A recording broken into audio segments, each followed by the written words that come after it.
All right. Good morning and welcome to 5 Minutes or More. Oh, I think we just got on here with YouTube. Good morning and welcome to 5 Minutes or More with Pastor.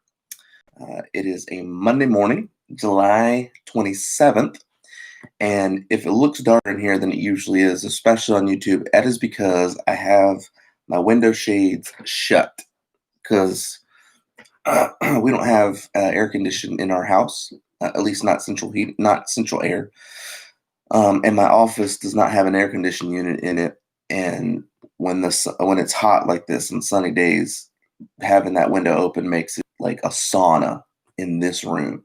So we shut it on hot days to try to keep it as cool as possible. So that's why it's a little bit darker. So I know I usually look out the window and tell you what the weather is. I'll tell you this: it's sunny and hot. I don't have to look out the window to tell you that.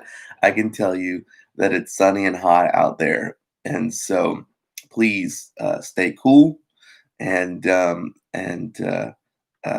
yeah. So that's enough about that concerning the weather outside. I hope you had a good weekend. A new week to serve the Lord.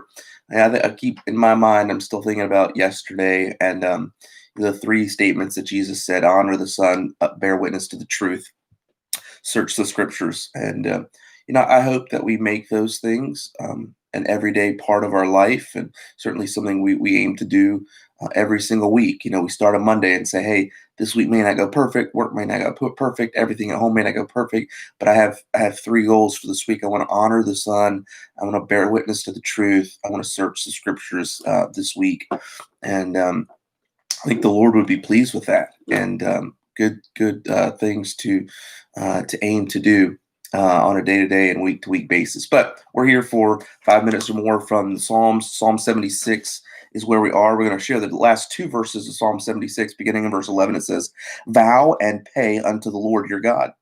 Let all that be round about him bring presents unto him that ought to be feared.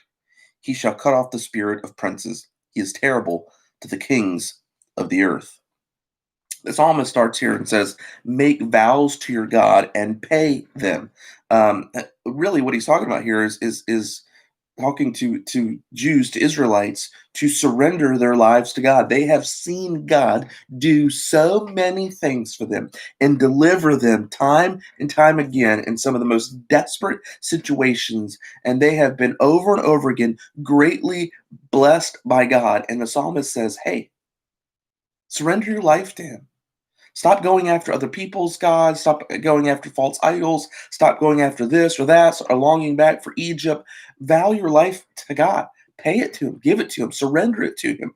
Um, the Bible in the New Testament, the book of Romans calls it a reasonable service to surrender your life to the Lord. He later on in these verses, he says, "He shall cut off the spirit of princes. He is terrible to the kings of the earth." That word "terrible" also means it's full of awe. It's the we overuse the word today, awesome, but that's what it is. It's somebody that's full of awe. It's the idea, like in the Gospels, when Jesus went through his transfiguration and revealed the pre-incarnate form, and it shone like a light. The disciples fell down in fear and awe.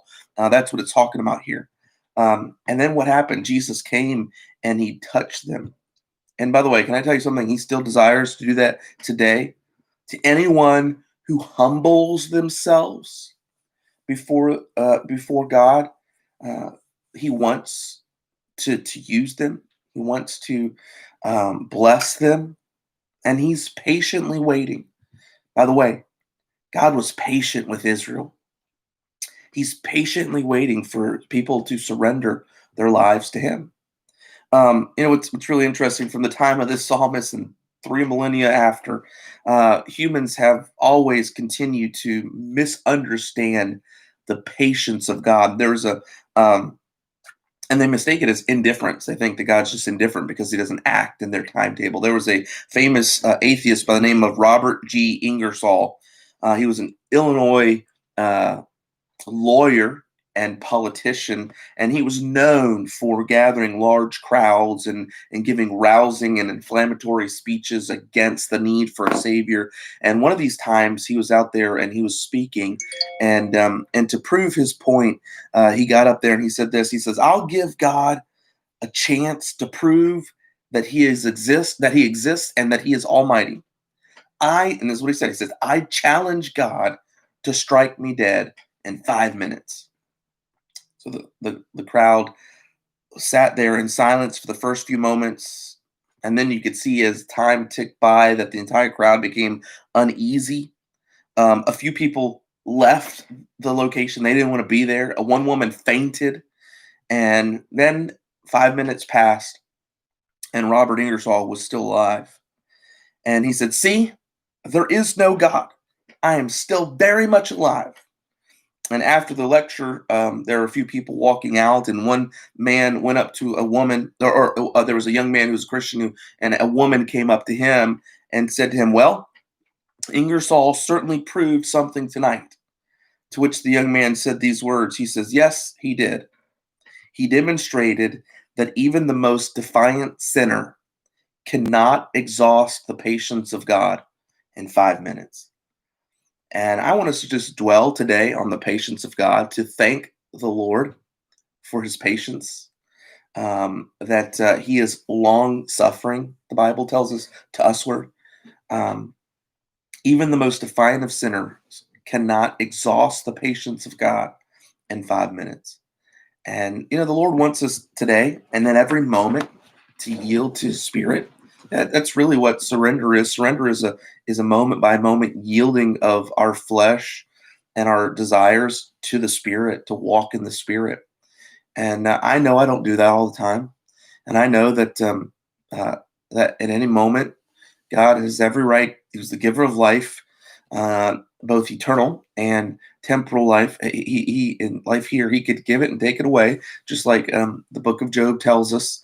But he's patient, and I want to thank the Lord for his patience. But I think one of the great ways that we show gratitude for God's patience is by surrendering our will to his. I want to encourage you this morning to dwell on the patience of God and to thank him for his patience and to act upon his patience, not by taking advantage of it, but by showing him how thankful you are by surrendering your will and me surrendering my will to his today. Hope you have a great day, and we'll talk to you later.